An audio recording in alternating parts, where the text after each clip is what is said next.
Welcome to Genuine Humans, exploring the stories behind the great marketing leaders of our time and hearing how their journeys have influenced the brands they've built.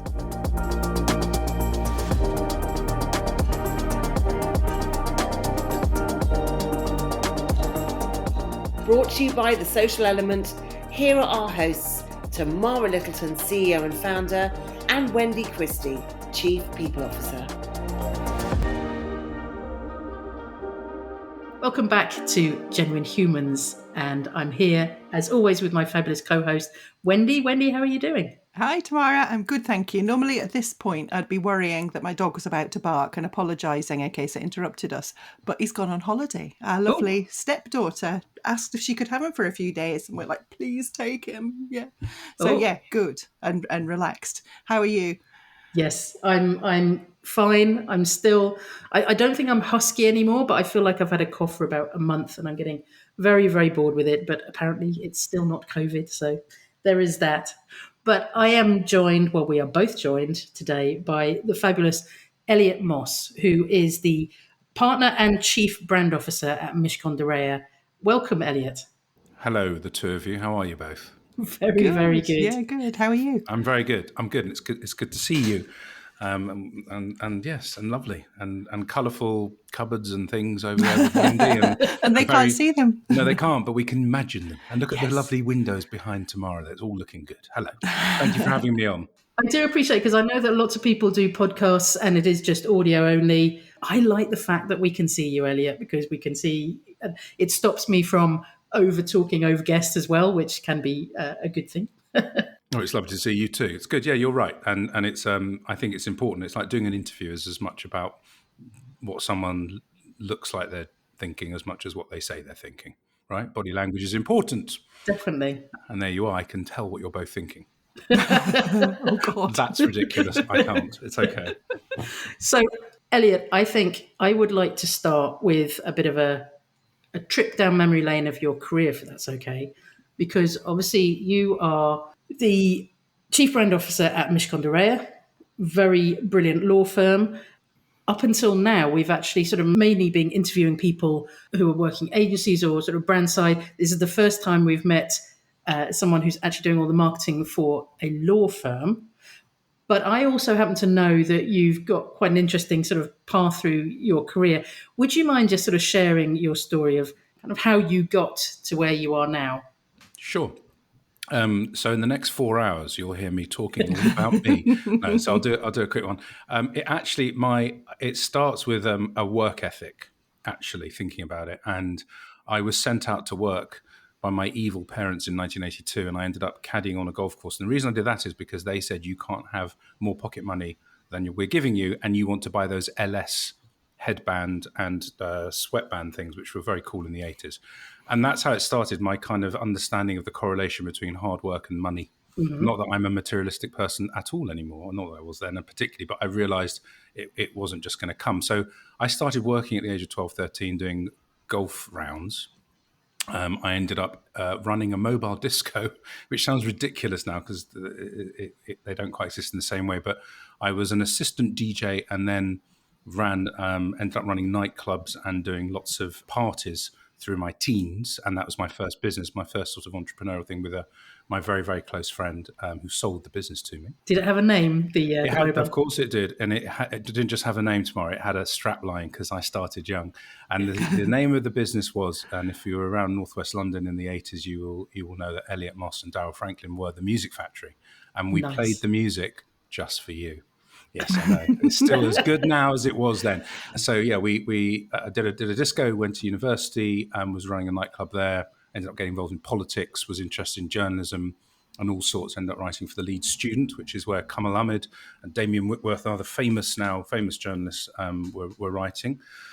And did a politics degree and ended up getting a job as a graduate trainee in advertising. And I was very lucky. I applied for about 25 ad agencies, got 2 interviews, J. Walter Thompson and Leo Burnett, ended up as a graduate trainee at Leo Burnett, started September the 27th, 1993. I remember it well. I genuinely remember it well. I was 22, almost 23. Spent 4 years in the London office, 2 years in India, 2 years in Latin America, came back to London, spent a few more years in London, ended up being the client service director, moved to become managing director of Liga Stellani, the iconic independent advertising agency.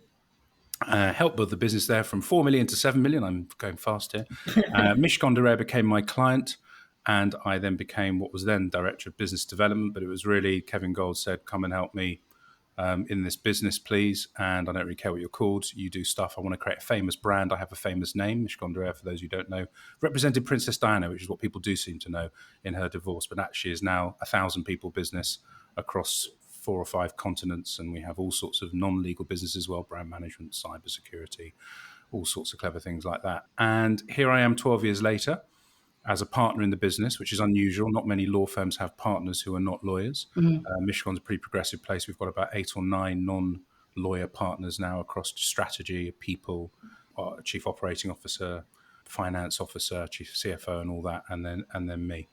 And so my job is to help promote the brand of Mishcon de Reya. And the brand is I know this is a long answer to your short question.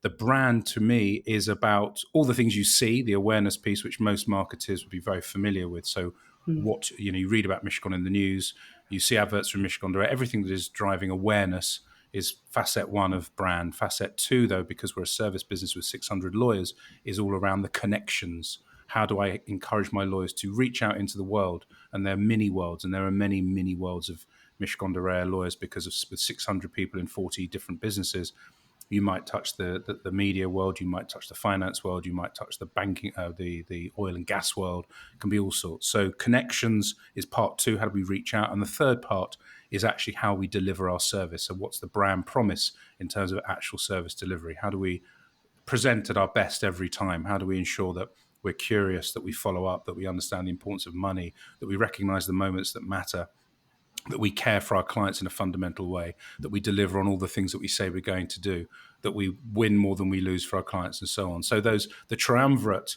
of the pillars of brand in Mishcon de Reya are the things that I help deliver on. But it's amazing. It's amazing because it's sort of from Leo Burnett, where my first brands were Kellogg's and Kraft, and the next ones were Mercedes, and then Procter & Gamble. This is a living, breathing organism. And I'll stop now because I'm sure you want to ask me another question.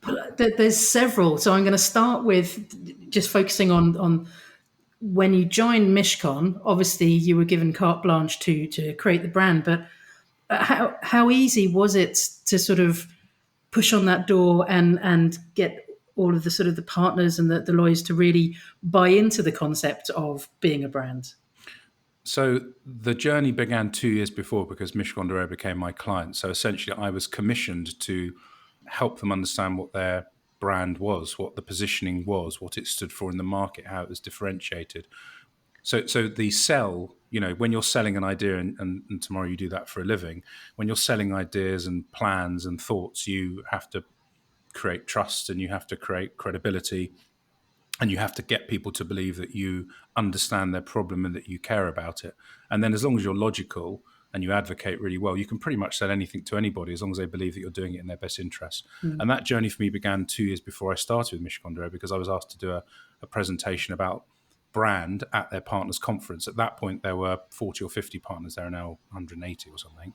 And we did it in one of those swanky hotels in Oxford. And I entitled the presentation "The Value of Values." And so it began with an interrogation of their own values, which were, like most corporates, vanilla.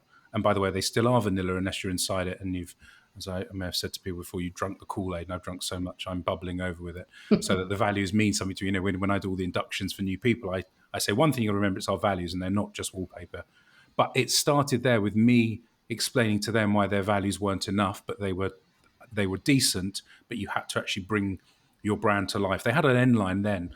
Mishcon de Reya, not just any law firm. And I said, that's great, but what is it that you are? You're not just any law firm. So now you can tell me what you are. And so when I did that presentation, they were like, oh, we quite like him. He's pretty honest. Because lawyers actually counterintuitively like to be told they're wrong, as long as you can give them really good reasons. Tomorrow, you may know some lawyers quite well. And you know very well people we know in common. And they incredibly articulate, really smart. They do their homework, but actually the insight is an expert, and you and Wendy are experts in the world of communications and ideas. experts love nothing more than experts in their own field. And when a lawyer finds an expert in their field, they actually become like putty in your hand because they believe you, as long as you advocate as well as them, whatever it is. And so they were very open from then. And then the work began in terms of actually getting into a brand positioning exercise and establishing brand essence and looking at competition, talking to people internally, reviewing quantitative data in terms of what clients said about Mishcon de Reya, talking to the managing partner and the board about what drove their economic engine, and bringing all those pieces together. And now to say, okay, based on all this, based on the zeitgeist that's going on in the world at the moment about importance of openness and progressiveness and so on, let's try and find your essence.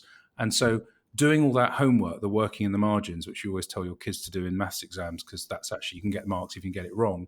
It's exactly the same with presenting evidence to lawyers. Here's where I'm starting, here's where I'm going. And actually, when you do very logical, left-brained advocacy, you can get to a very right-brained solution, if we're going to use the old left and right thing.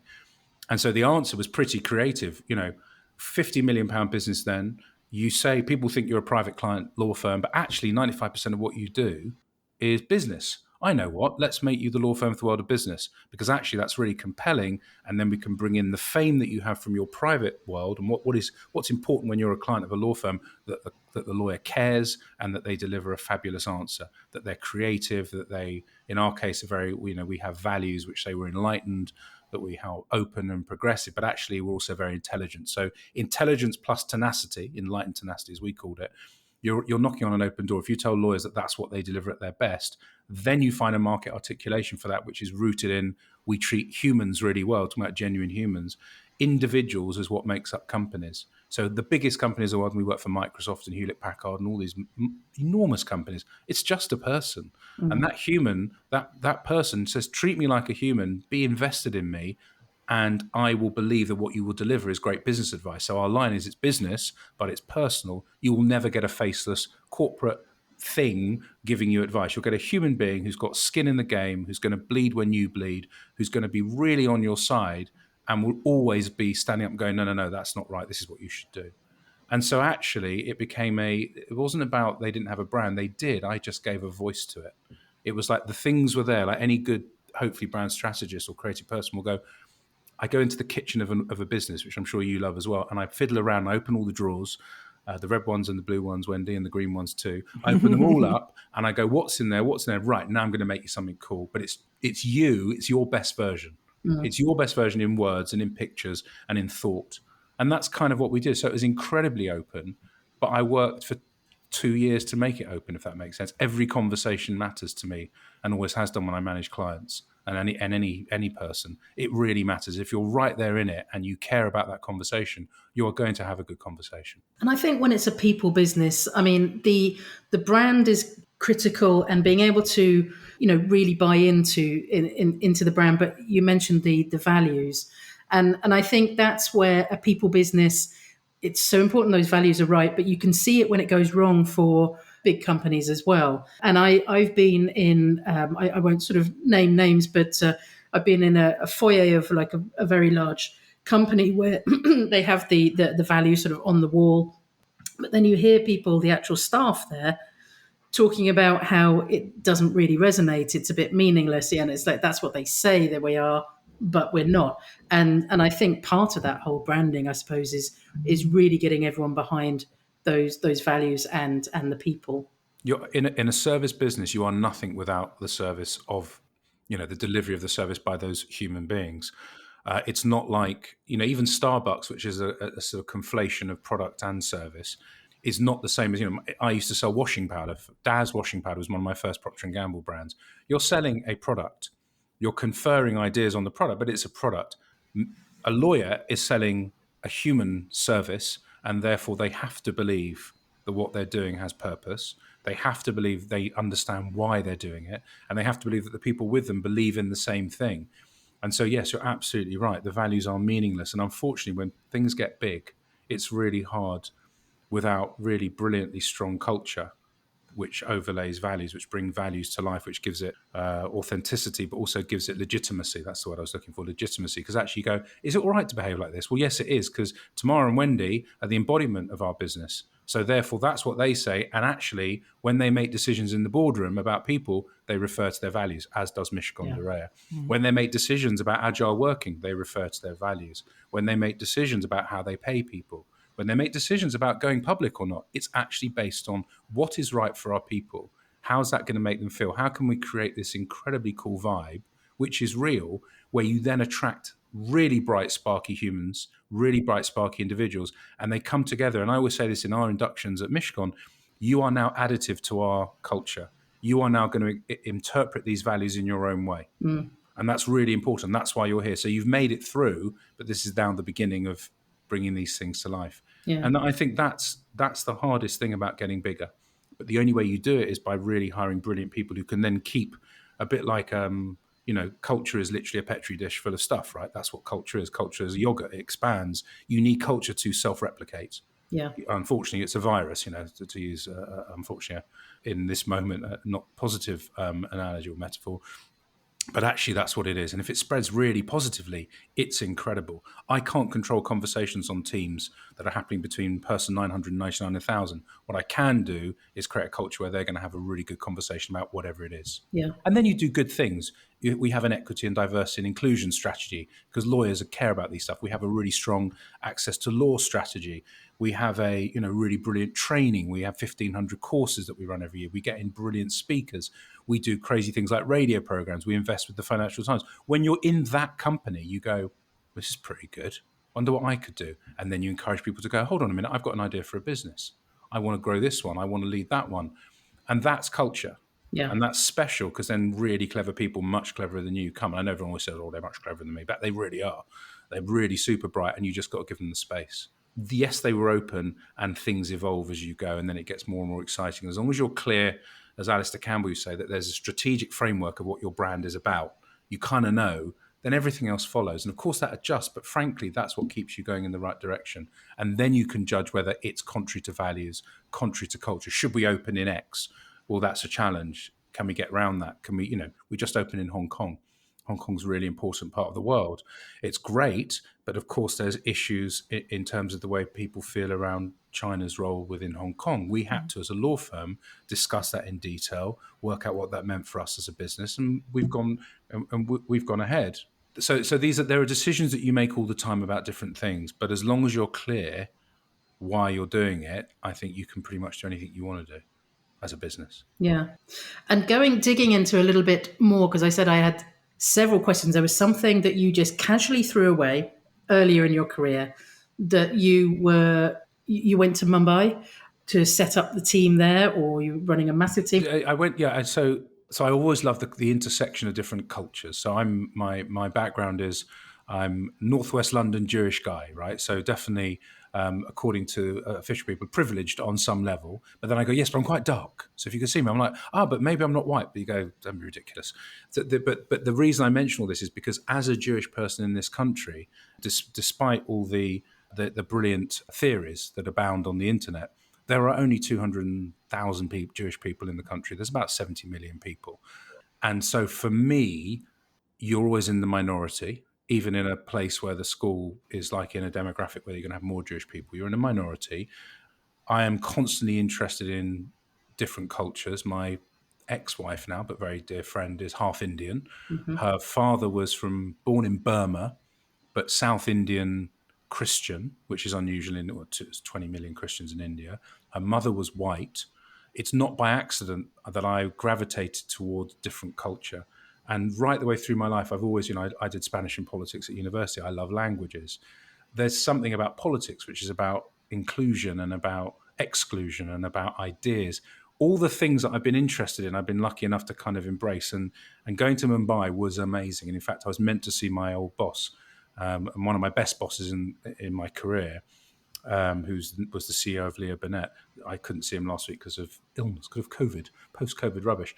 But, I'm in contact with him 20-something years later. It was a special time with incredible people. And I always said this, the consequences of failure in India are so big that the people that make it through have gone through things that none of us can really understand in that country. And the middle class has, of course, grown and so on.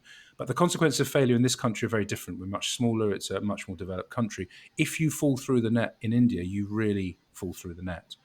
And so what I found in India was it was 2 years. Lived in, as you said, in Mumbai, which is a fabulous city. We had offices in Delhi and Calcutta and Bangalore as well. I was the only non-Indian, although they all thought I was Indian, and because the way I look, the Firangi, as they say in Hindi, and I learned a bit of Hindi as well. I had an absolutely brilliant time professionally and personally, and every day was an adventure. Genuinely, it was like you don't know what's going to happen, and that's not the same in the West. So Mumbai was a very special time. I led the Procter & Gamble business, and I think the Kellogg's business and the Heinz business, and pitched for some other stuff. And it was really, really successful. We had a man doing the washing. Ariel was my brand. And we, in 1997, sold a campaign to Procter & Gamble to get a bloke to do the washing, which may sound like nothing special. But in India, the feminist revolution has been happening for thousands of years, hundreds of years. And of course, it's an ever ongoing thing. But to get a man doing the washing then was, it catapulted the business. We had this guy turning up, and it was basically like, why are you doing the washing? Because my wife's at work. And it was a flip on the whole thing. And that was so I was very, very proud of that. And that job also took me to other parts of Asia, to Japan, to Hong Kong, where I had a regional role. And I was 26. So this is, and I had a team of about 50 or 60 people. So a crazy time in terms of learning about management and volume of work and complexity. And, you go from that being a kid where you asked to do a task and you do it, to the very non-binary world of management and the ambiguity and the holding things lightly. And I can't just get through my 50 things on my list, because that's not my list anymore. I'm managing souls, people. Yeah. But it was extraordinary. An extraordinary time. So yes, Mumbai, and then Mexico City, which was different. And there I was traveling even more because I had a regional role, and then I really did end up all over the world, again with P&G. And the Mexican experience was very, very different. It was a tougher place in many ways. It's a more aggressive place. I think the culture of Mexico is an angry one in parts. It's beautiful and amazing and cultured and dramatic physically, as is India. But it wasn't as, I think there's so much stuff that's happened there in different ways with external forces that it's not as soulful. I'm saying to my Mexican friends, they'll kill me, but it's not. It's just a different place. It just has a darkness to it, which I think India, of course, has in its existence, but not in the way that people live their lives. You'd be in a cab in Mumbai, and people would just start chatting to each other randomly, and you'd be with the poorest person in your office who was earning £1 a day or something. They'd offer their food to you every time. I mean, it's moving. You go, my God, what have I been? I've been this gluttonous beast from the West where I eat my Kit Kat and I don't share it, or whatever it is. It's just so much more collective in the East. And Mexico was wonderful as well. And there were, of course, parts of that, but it had been, I think the fight with the American proximity was tough. And I think the Spanish impact as well, and all that. There were so many tensions there, which were slightly different to India, where, of course, there'd been other empire stuff, but it just had a different vibe. I'll stop getting into a pseudo history kind of exposition of two different continents, but yeah, it was an incredible time, and I ended up playing rugby for India in the World Cup qualifiers. Of course you did. Of course I did. When you knew that was the next line, you knew that was going to come. But that you can. I had dinner one night with M.F. Hussain, who's one of India's most famous artists. You end up in bonkers situations, and you meet a load of people, and that is back to when I was a kid. I love meeting different people, and you embrace it all, and then you end up just getting, I'm like a little magpie. You get stuff from everywhere, and that informs the next idea or the next decision or whatever it might be. Mm-hmm. I'm going back to before you were in the caddy, and I'm assuming not the one from The Line of Duty, and before you started the Music Factory. So what were you like as a kid? I mean, it sounded like you loved meeting people. I was pretty chatty, Wendy, I think. I was pretty chatty. I think my mum and dad used to say I never stopped talking in the back of the car. I have a lot of energy, and obviously I'm 51 now, so I'm now the calmer version of the lunatic that was. I think I was ebullient, didn't have much self-control, fizzing with ideas. Probably some people, as is probably still the case, absolutely love me. Some people just don't want to be anywhere near me. Probably less so because you get better at hiding who you are, right? So I'm normal. You can talk to me. No, but I think also I broke lots of high chairs. So I think I had a bit of a temper, which is actually something which doesn't go away, and it's something I'm still working on today. But there's a kind of a frustration it's not a selfish frustration like I want. It's a frustration of life should be like that, which I think drives you. It drives you to sell the idea. It drives you to make things better. I joined Amnesty International when I was 15 because I saw a film called Cry Freedom and I was angry. So I think I was I had fights with my family who were quite right-wing about Israel and about politics. I'm like, well, no, that's not right. I'm far further left of centre than that. So I think, Wendy, to answer your question, lots of energy, almost like unstoppable energy, like never, like a dervish. A whirling dervish, that's the one. I can never say that word. I feel like it's my second language, English, but it's not. Whatever the phrase is, one of those. And someone who is interested in everything. So the thing that's on one level is a big tick is I'm a jack of all trades, and the big cross is I'm a jack of all trades. I can literally get into anything. And that's what makes you great in advertising, because you can one day be looking at a car and get excited and go, this is how we talk about it. Another day it's a charity. I was really proud of some work we did with Oxfam. And another day a pharmaceutical company. Another day a law firm. And you end up having this amazing ability to be interested. Yeah. And I'm genuinely interested in everything. And that's, I will read the FT on the weekend. I read everything. I'll read the Times every day. I'll read anything I can get hold of, very wide. And I meet all these people through the radio program. Met tomorrow and whenever we met. And that fills your head with like other people's worlds. And that's the stuff that then pollutes you in a good way and enables you to be creative and a bit different. You're not trying to be different. You just can't help but see the world through 50 different lenses. It sounds like you've always been quite a high achiever, and that must be, is it pretty great? Yeah. I went to a school which was a pretty academic school with lots of smart people, and Sacha Baron Cohen was in my year and a few other well-known people across the different years of the school. So I had a reputation for, I suppose, spewing out some sort of interesting characters. I did. I mean, I mucked up an A-level or two because I was DJing the night before, which wasn't very clever, which is a good life lesson.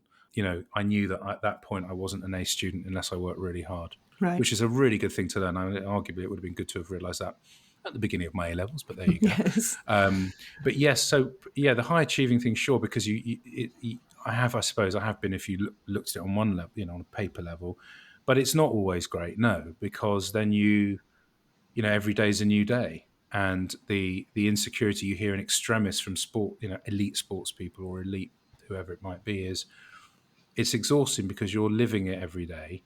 You never get there.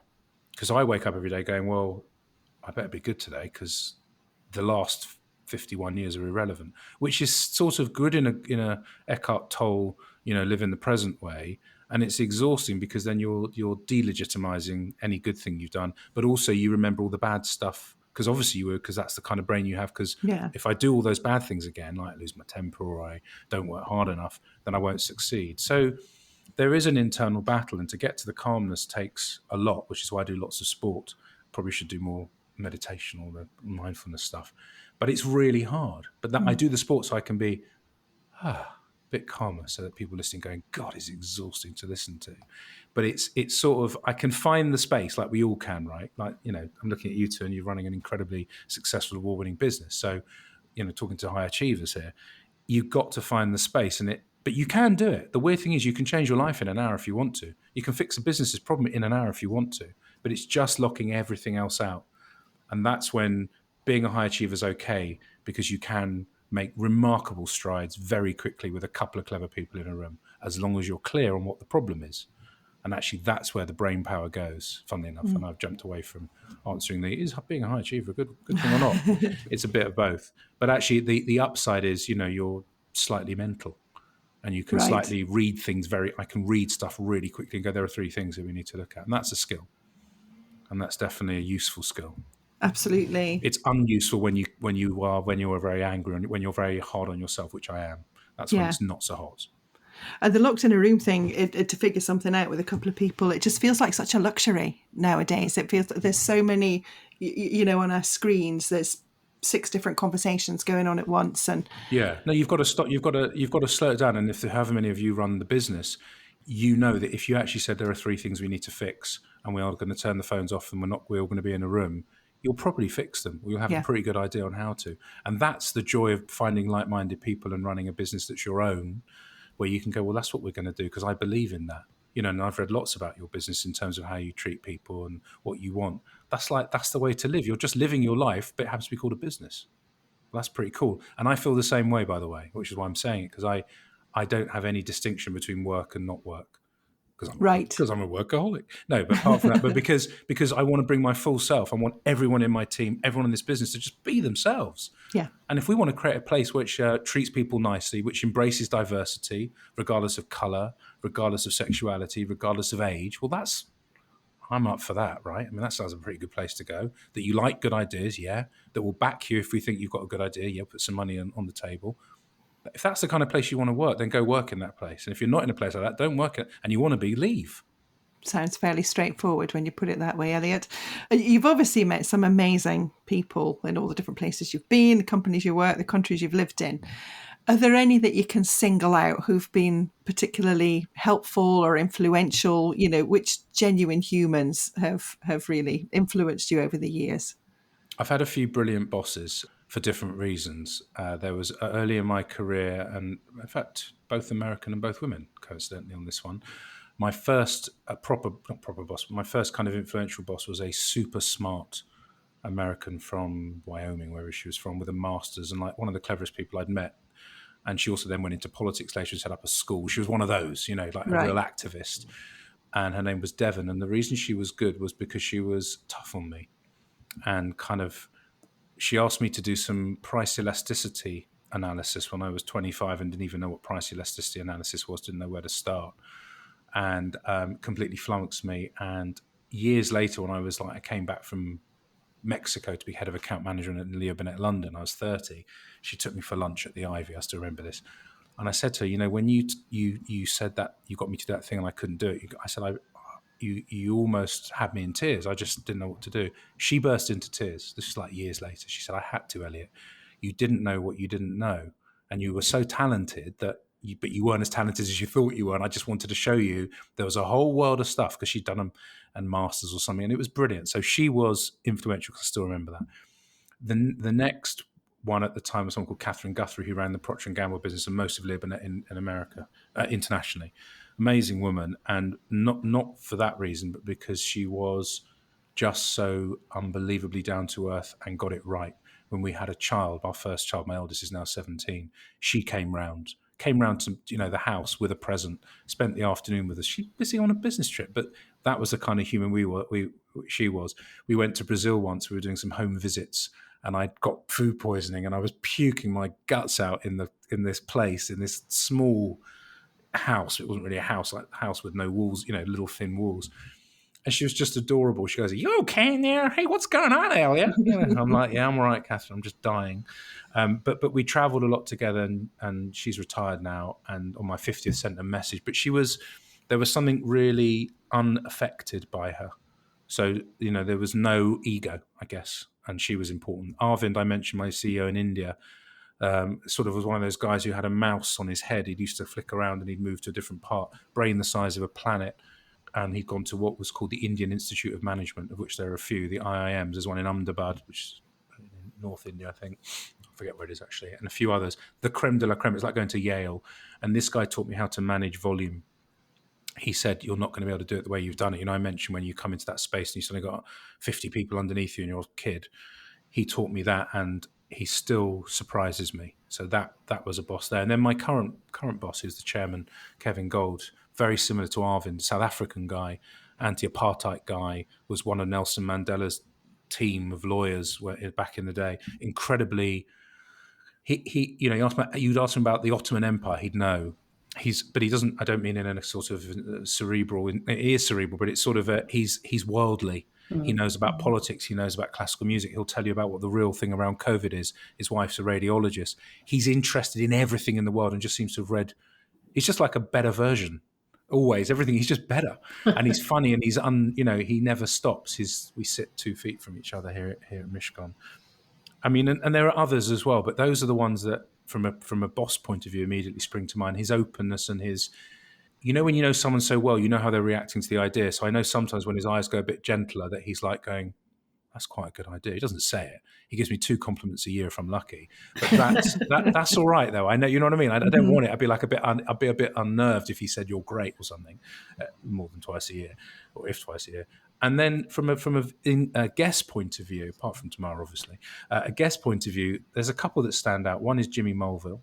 And Jimmy Mulville is comedian, producer, founder of Hat Trick. Oh, wow. Okay. And suffered from, was an alcoholic, suffered from depression, unbelievably honest with me, obviously with a microphone. And we had an incredible conversation where I went, my Lord, we've all felt down. I haven't suffered from depression. Of course, I've, had my moments of mental health issues, but not in a way where it stopped my world working. It might be an hour and I go, I just can't get out of bed. That's not the same as, he couldn't function for months. So the story that I really resonated with me was when you're in the thick of a depression, and there's a great book called Darkness Visible, and I forget who it's by, but it's a short book about depression, William Styron, I think. And you describe this black cloud on you, which is holding your body and your brain down. And he said, you'd wake up in the morning and he'd go, Jimmy, open your eyes. Jimmy, open your eyes. It's really moving, actually, just to recount. Right, get up. Jimmy, get out of the bed.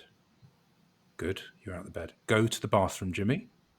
Goes to the bathroom. Jimmy, do your teeth. And he'd literally have to do this when he was in the depths of it. Open the curtain and all this stuff. And you go, I mean, I've got goosebumps saying it because he said it he was just telling me what his life was like for a while. And he'd thought about suicide, and he'd gone to, I remember, we should listen back to the program, actually. It's available on Catch Up on iTunes and Spotify. But in there, he talked about contemplating suicide, and he's Liverpudlian with this really strong work ethic. But when he described that and the debilitating effect of that really, I mean, even now, it's years ago, I don't remember what year, it was incredibly honest and incredibly helpful for people that were listening going, geez. And Alistair Campbell, we heard coming into our Mishcon Academy, not a dissimilar experience. It's real, and you have to literally coach yourself for days and days on end, and then for months to rewire your neural pathways and all that. Mm-hmm.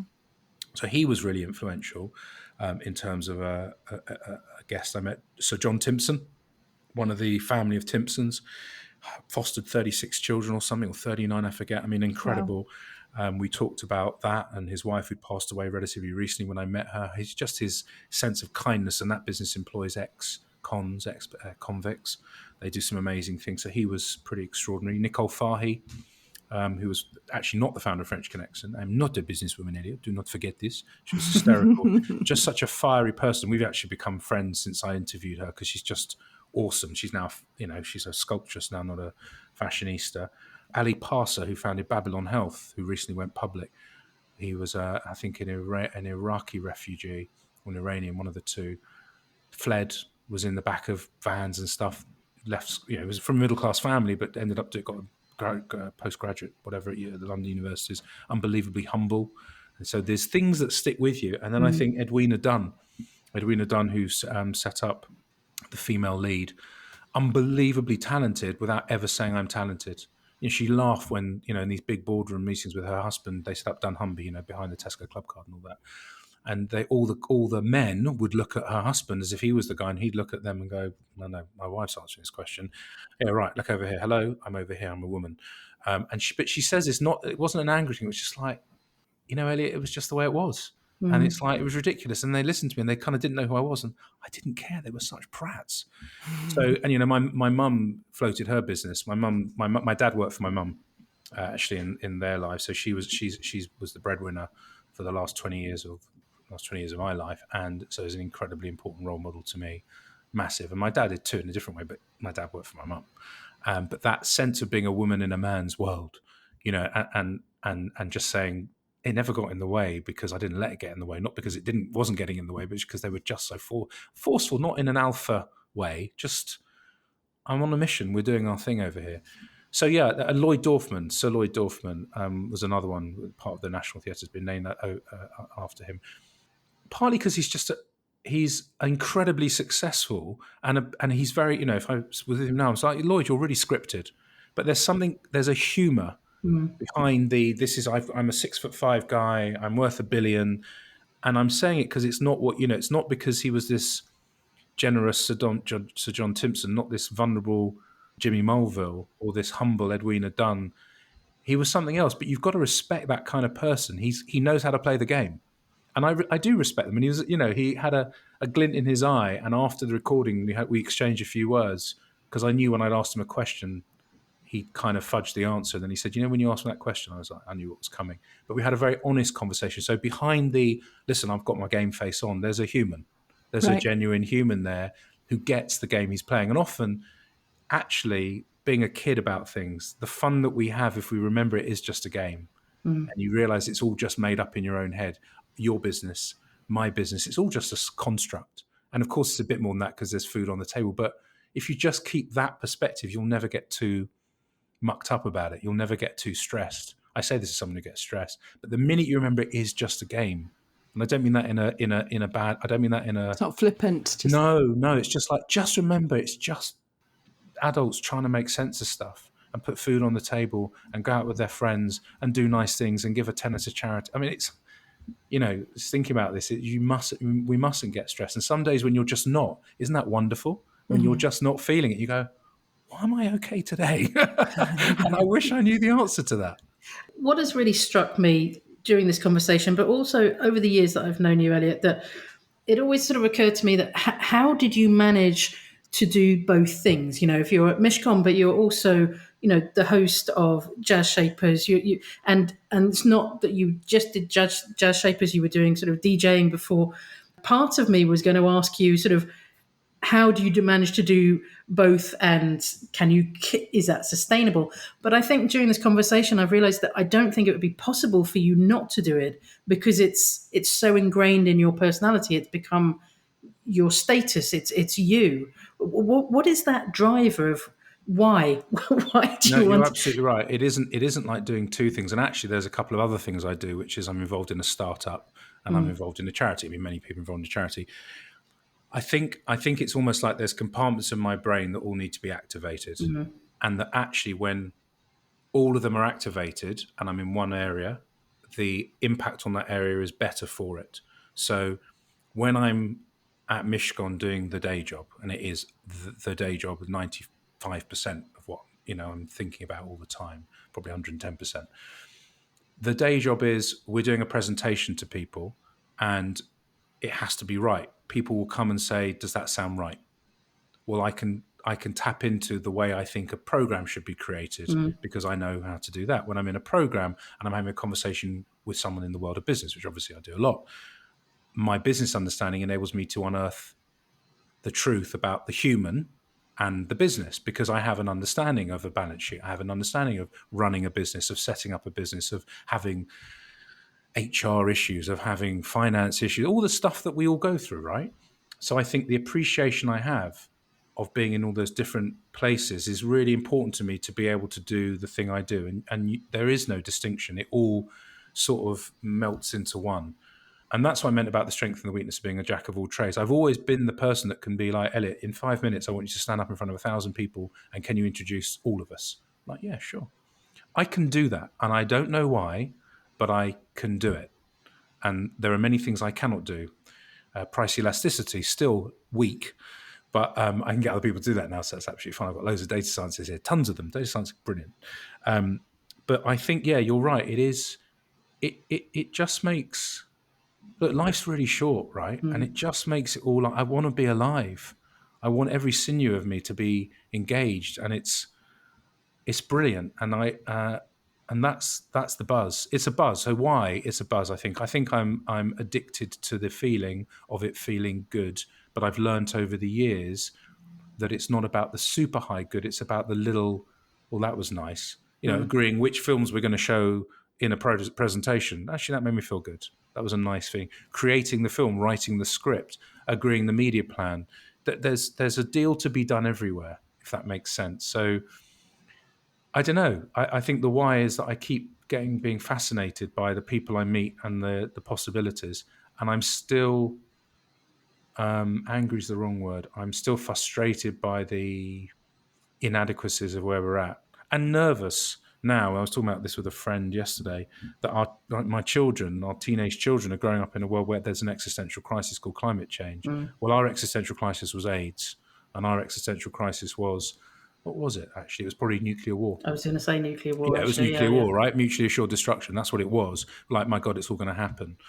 And now it's worse than that because it feels like this is a much bigger problem.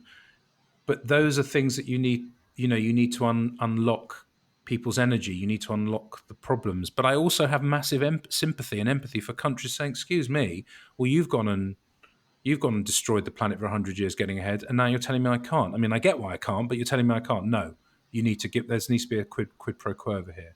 I'm not justifying the actions of India or China or Brazil or whatever it is, but I am kind of going, yeah, it's really easy for us sitting here in the UK to judge. But I think the why, Tamara, is the pain of trying to solve the problem is horrible and yet exhilarating. So recently I've had to try and write some stuff around what Mishcon de Reya is trying to do at the moment in certain areas. And we've just done what's called a strategic combination with another law firm in Oxford and Cambridge. And bringing that merger together is part of what I'm doing.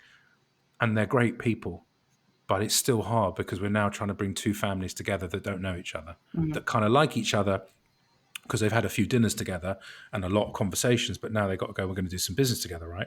That's quite hard. We've just opened an office in Hong Kong and we all get on, but it's like we're having to, but those are challenges which make me feel a bit pukey. Like, how am I going to do it? You feel like, I just don't know, I don't know how to do it.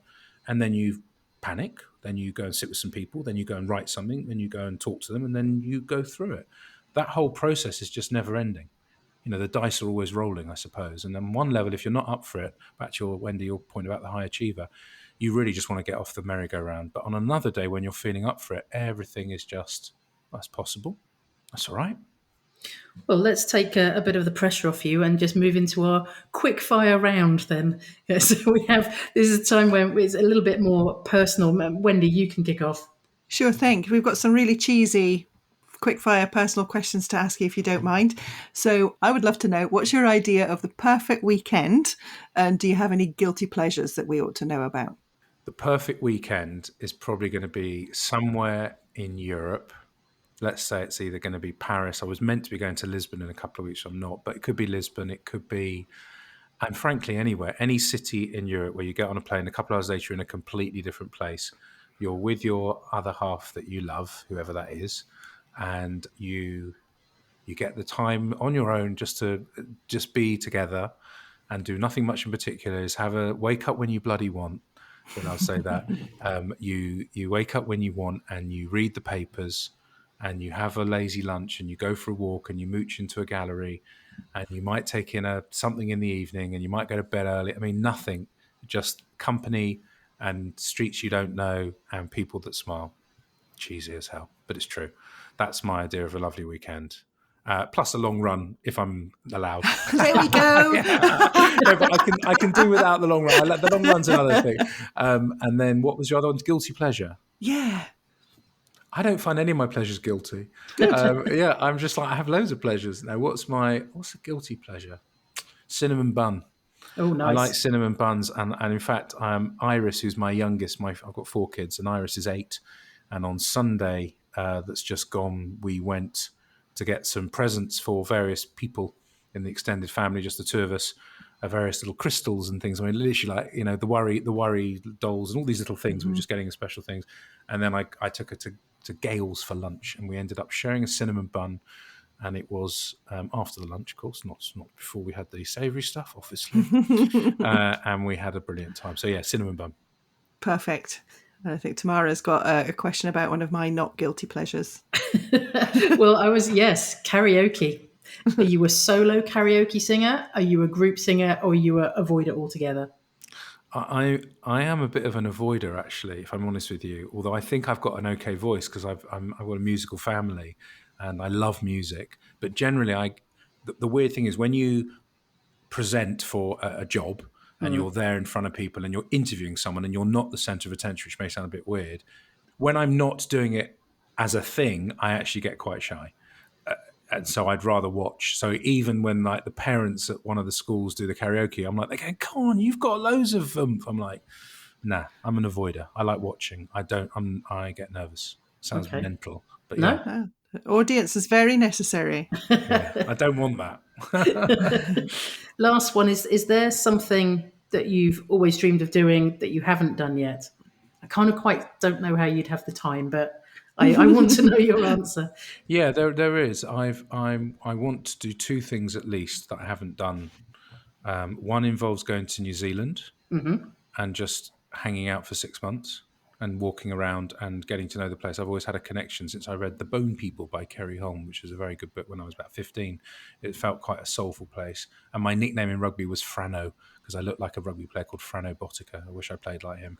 So I think I have a weird connection with the Maoris and thing, just in my head. I mean, nothing, anything more than that. So one is that. And the other one is to do a road trip across America, to get in a car and just go for a year and stop at completely random places. And actually, there was a third one. Years ago, I wanted to go and go across Russia and Mongolia. It's all travel, isn't it?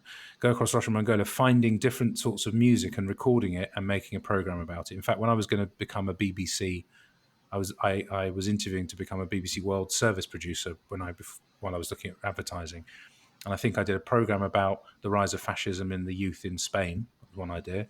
And then the other one was this notion of doing a music, different tribes, different music, which I think Andy, What's His Chops, has done since. People have done this, but you literally just go, I'm going to record it. We're going to talk about it. What's the ontology of all this? Where's it all come from? And you go right across and you get to know a country and you get to know the music and all that. That would be amazing. Mongolia, I think, yeah. So all travel-y things. Yeah, and people-y things. Yeah. And one last thing, to books. So there is a time, and I love reading, when I'm just going to stop work completely and just back to back.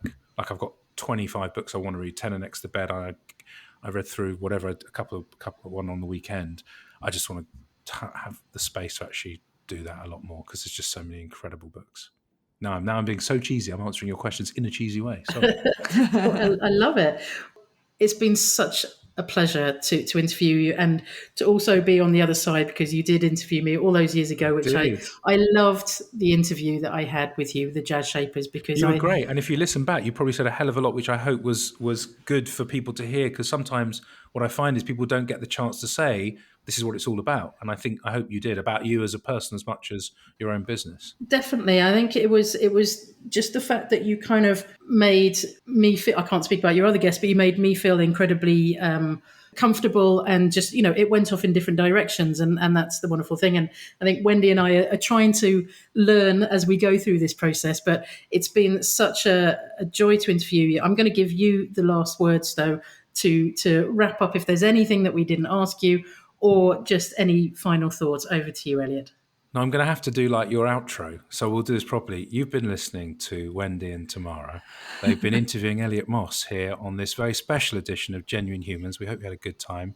Listen out for the next podcast. It's going to be available very soon to download, and it's going to be an interview with... We don't know who yet. They're the smiley faces. They go, we don't know who. But anyway, it's been an absolute pleasure for me. Have a very lovely day.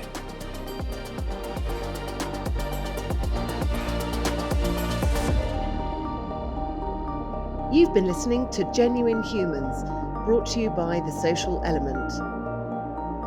If you loved what you heard, remember to subscribe, or you can find out more at www.thesocialelement.agency.